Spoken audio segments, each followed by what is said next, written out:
IMF 이후 공기업 민영화 바람이 불어닥치던 2002년, 김대중 정부는 한전이 보유한 화력발전소들을 매각하기 좋은 규모로 몇 개씩 묶어 5개의 발전 자회사를 만들었습니다. 비록 당시 여론에 밀려 발전사 민영화는 중단됐지만 발전 5사 체제는 그대로 유지됐습니다. 그리고 6년 뒤 이명박 대통령이 취임했습니다. 주요 공약 중 하나는 공기업 선진화, 경쟁을 통해 민간 기업처럼 효율성을 높이겠다는 것이었습니다. 공기업의 민영화라는 표현은 적합한 표현은 아닙니다. 민간 공기업의 선진화라고 하는 것이 좋겠습니다.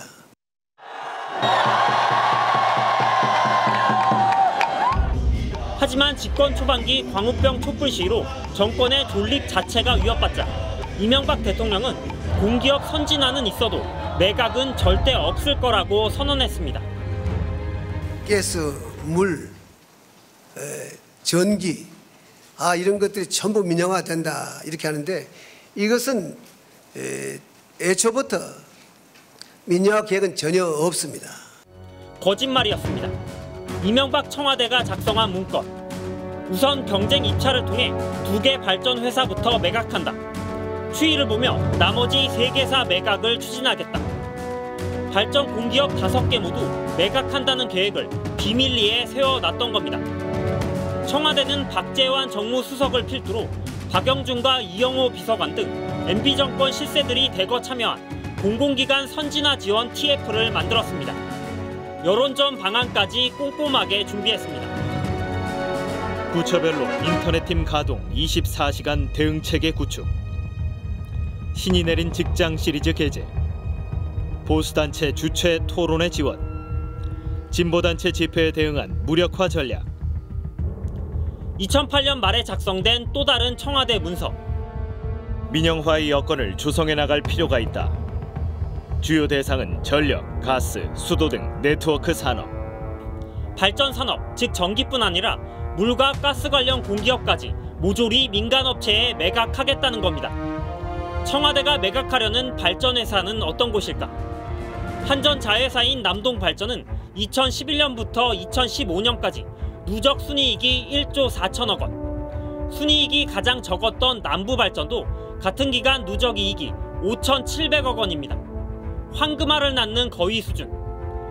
대기업들은 전국 경제인 연합회, 정경련을 앞세워 발전 산업을 민간에 하루빨리 개방하라고 노골적으로 요구했습니다.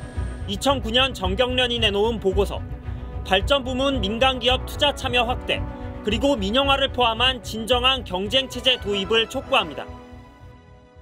대기업은 하나의 어떤 신산업 발굴을 하기 위해서 비용을 투입하는 것보다 정권을 잘 로비해서 민영화되는 신사업을 독식하는 것. 이게 여러 가지 비용 측면에서도 유리할 수밖에 없죠. 그것만큼 황금 시장이 없는 거죠, 대기업에겐. 이명박 정부는 일단 2011년 한전 자회사인 발전 5개사를 시장형 공기업으로 지정하고 대통령이 발전사 사장들을 직접 임명하도록 시스템을 바꿉니다. 그리고 5개 발전사는 마치 민간 기업들처럼 앞다퉈 해외 투자에 뛰어들었습니다. 자메이카에 대한 3천억 원 투자는 이런 흐름 속에서 이뤄졌습니다. 아니, 모든 발전사들을 다 민간 기업에게 매각하려고 했다는 거 아닙니까? 네. 그때 국민들이 촛불로 저항하지 않았더라면 어떤 일이 벌어졌을지 정말 아찔합니다. 끔찍합니다.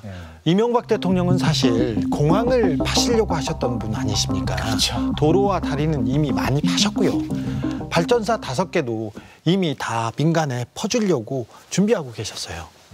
근데 이 발전사 매각이라는 게 그렇게 쉬운 일이 아니지 않습니까? 발전소라는 거 생각만 해봐도 엄청난 덩치인데요.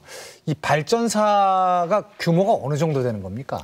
이 공기업 발전사 한 곳의 자산만 약 10조 원에 이릅니다. 그러니까 대기업이나 그 해외 헤지펀드들이 아니고서는 인수에 엄두를 낼 수 없는 규모입니다. 이 공기업들을 매각하려고 먼저 시도했던 건 사실 IMF 직후의 김대중 정부였습니다. 네, 당시 발전사 노조원들이 발전사 매각을 반대하며 38일 동안 파업을 했고요. 348명이 해고되기도 했습니다. 이 여론이 악화되면서 이 김대중 정부는 발전사 매각을 중단했습니다. 하지만 이명박 정부는 달랐습니다. 심지어 발전사 민영화의 가장 큰 걸림돌인 이 노조를 파괴하기 위해서 이 온갖 공작을 벌이기 시작했습니다. 이 노조 파괴의 시작은 노조원들을 과일에 비유해 분류하는 것이었습니다. 아니, 그게 무슨 얘기입니까? 과일이라뇨? 네, 이 노조원 한 명 한 명을 토마토, 사과, 배로 분류했는데요. 발전사 내에서 이뤄진 노조 탄압의 참상을 취재했습니다. 지난 2010년 11월 한전자 회사인 한 공기업 발전소에서 은밀하게 직원 성향 분류 작업이 진행됩니다. 먼저 토마토, 겉도 빨갛고 속도 빨간 토마토에 빗댄 것으로 과일을 예로 들었을 뿐 직원을 이른바 빨갱이로 분류한 겁니다. 이어서 사과, 겉은 빨갛지만 속은 하얘서 호섭이 가능한 직원들. 마지막으로 배, 겉과 속이 하얀 직원들로 회사 방침에 순응하는 사람들입니다. 토마토와 사과, 그리고 배 그림 아래에는 직원들의 실명이 줄줄이 적혀 있습니다. 공기업에서 블랙리스트를 만든 겁니다. 예, 토마토나 사과에 있는 것은 회사에 내가 밉보였다는 거거든요. 뭐든지. 토마토에 있는 사람들은 뭐 블랙리스트죠. 이 은밀한 블랙리스트가 작성된 지 2달 뒤인 2011년 1월 공기업 발전사들에서는 300명이 넘는 직원들을 다른 지역으로 보내는 강제 발령이 단행됐습니다. 이런 대규모 강제 발령은 발전사에서 거의 없던 일이었습니다. 전국의 발전소가 수십 개가 있으면 수십 개의 형식이나 이 내용들이 다 달라요. 그러니까 내가 이 A 발전소에서 근무하다가 B 발전소로 가면 완전히 다른 발전인 거예요. 그래서 예전서부터 발전 설비를 운영하는 사람들에 대해서는 가급적으로 인사이동을 시키지 않는다. 이것이 이제 거의 이제 철칙처럼 돼 있었어요. 발전소를 안정적으로 운영하기 어렵게 만드는 위험한 조치였습니다. 저는 96년부터 한 10여 년 계속 그 복합 화력만 했었는데 당진으로 제가 발령받았을 때는 제가 석탄 화력을 이잖아요. 당진 화력으로 보내면 신입사원이에요. 그러니까 이 노하우를 그냥 사장시키고 그냥 거기서 일해. 당시 강제 발령을 받았던 300명 이상의 발전사 직원들은 대부분 민주노총 소속의 발전노조 간부거나 적극적으로 노조 활동을 한 사람들이었습니다. 발전사들은 노조원들을 다른 지역으로 보내는 데만 몰두한 나머지 어떤 발전소에서는 설비 운용 직원마저 모자라고 다른 곳에는 사람이 남아도는 전무후무한 사태까지 벌어졌습니다. 울산화력 같은 경우에서는 그 회사가 표현하는 토마토 조합원이 많았었기 때문에 울산화력에 있던 사람들을 다른 데로 많이 보낼 수밖에 없었던 거죠. 그러니까 발령 이유가 되니까 울산화력은 정원 부족이 된 거예요. 너무 많이 보낸 거예요. 울산은 발전소를 정말로 돌리기가 정말로 힘들죠. 네. 그리고 동해는 남는 인원이 발생하고. 가족 중에 중환자가 있어서 간병을 해야 한다. 그래서 멀리 전근을 갈 수 없다고 호소해도 수백 킬로미터 떨어진 오지로 발령을 내는 일도 발전사 경영진은 서슴지 않았습니다. 아내가 암 진단 판명을 받고 이제 방사선 치료 진행을 하고 있음에도 불구하고 암에 걸린 배우자를 이렇게 놓고 정말로 이렇게 다른 데로 갈 수밖에 없는. 당시에 이제 치매 걸린 어머니도 홀로 이제 냅두고 가야 되는 그런 상황들도 있었고. 네. 민주노총만 탈퇴하면 강제 발령은 없던 일로 하겠다. 하지만 노조를 탈퇴하지 않으면 회사 간부가 집으로 찾아와 가족들까지 회유하고 협박했습니다.